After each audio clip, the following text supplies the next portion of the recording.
our success, does it mean detrimental technology? Does it mean a detrimental framework for our neighbours, minus Pakistan? Put the Pakistan side.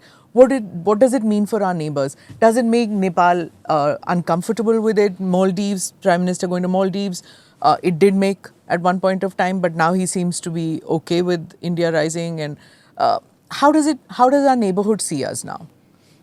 देखिए, neighborhoods are always complicated relationships, especially when one country is very large in that particular neighborhood. You are never going to have very linear or predictable relationships in your neighborhood. We will have to continue to have multiple textures to our foreign policy, and one of them will have to be specially tailored for the neighborhood. And that will have to be more empathetic. That will have to give them far more leeway than we would give to many others. Okay. That would have to be able to accept far more criticism than we would allow others to inflict on us. We would have to have a big heart when you are a big country in a neighborhood like ours.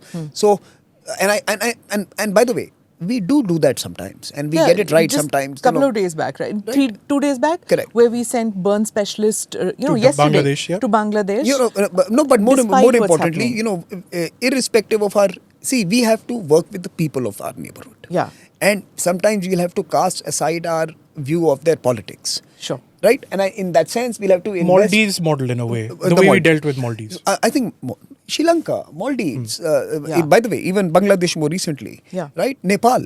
Despite all things that have happened in the last 2 decades, I think our focus on that relationship has remained fairly robust, right? So I think the neighborhood would require India to be conscious of the fact that it is very large and it could intimidate people by some of the pronouncements and some of its own loud politics that comes out of our capitals. And we would have to be conscious of engaging with the individuals there. We can't treat them as monolithic political units. We would have to have a diversity of engagement with them. For example, we would have to deal with parties that are opposed to us as well in each of those countries. Yeah. We should build deep inroads into those parties. In fact, those who don't like us, we should be doubling down and deepening our engagement with them.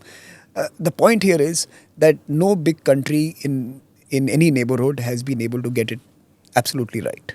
Right? You look at the Americans and the Mexicans and the Canadians, for example. They were going to be the 51st state as recently. Look, I don't think anyone is going to be the state, but I know what you mean. Yeah. So they will. Big countries in a neighborhood will always have to work extra hard to sustain relationships. Do subscribe to the ANI Clips channel to get shorter versions of this podcast. Click here to watch the full episode.